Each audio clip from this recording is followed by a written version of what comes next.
The next morning we had to have a look around the island of Kalinga before continuing our exploration of the archipelago sea.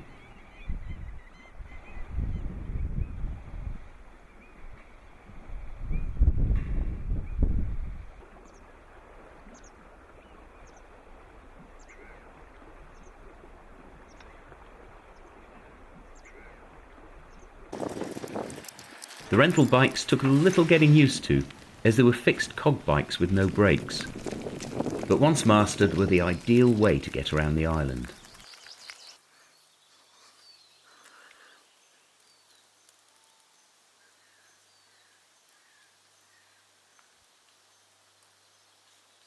See it pulsing.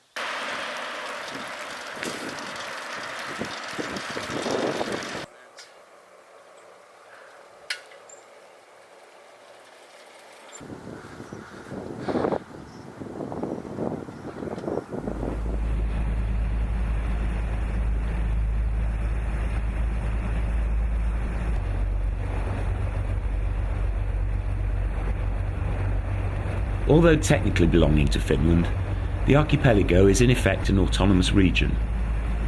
The islands have their own flag and postage stamps, and their own police force.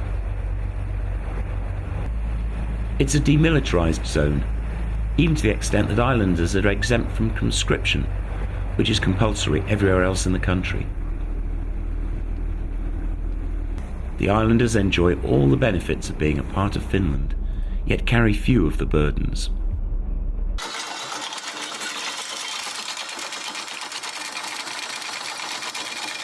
When you're doing a trip like this, it's good to have a plan. It's also good to be flexible enough to be able to break the plan.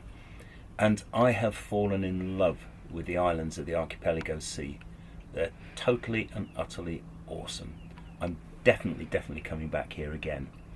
So what we've done, we've actually decided we're going to skip a couple of places I'd hoped to do in Sweden. We've spent a couple of extra days here, and our last night here in the archipelago sea, we're actually just moored out in the middle of nowhere. We've just anchored off.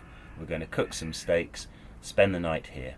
The forecast is beautiful. It's like this. It's just glass calm. A wonderful end to our visit to the archipelago sea. Cheers.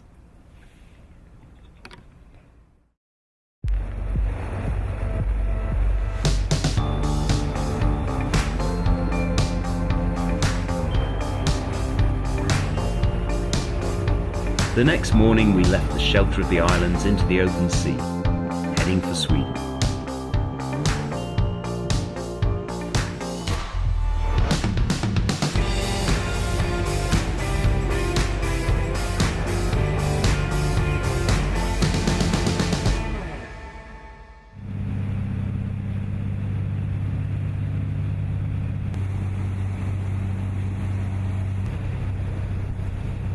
It's hard to miss the landmark for the city marina in Stockholm, as it's this amusement park.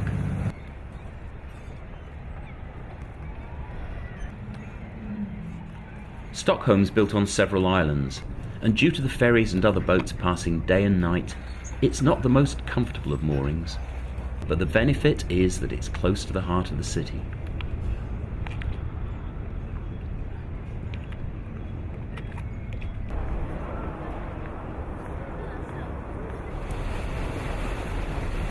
And Stockholm is certainly a great city to explore by boat. There's never enough time when making a trip like this. For all of us, commitments back home were calling. So leaving Stockholm, we decided to head back south.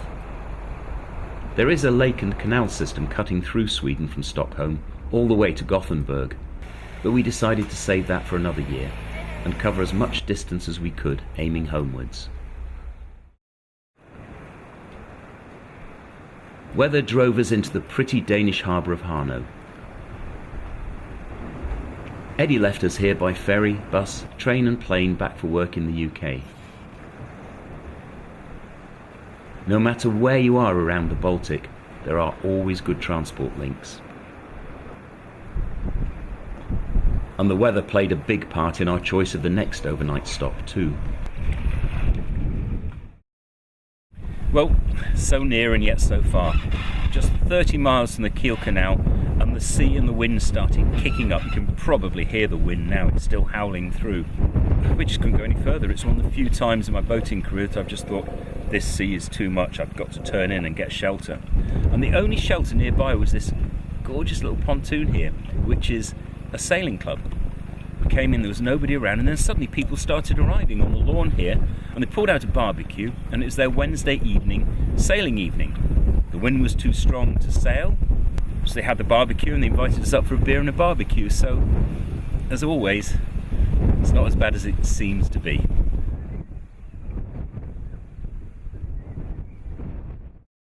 Well, it's amazing how things can change, as they always do at sea.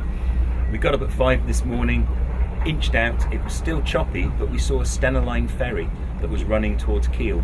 So we tucked right in behind it, so it flattened the sea for us and just plodded along at 12 knots behind that. And we're now waiting to enter the Kiel Canal. It's the end of our Baltic adventure, and it's been one hell of an adventure. I think we've only just scratched the surface of the Baltic. It's an awesome, awesome boating and sailing region, and I am definitely coming back. So many good memories.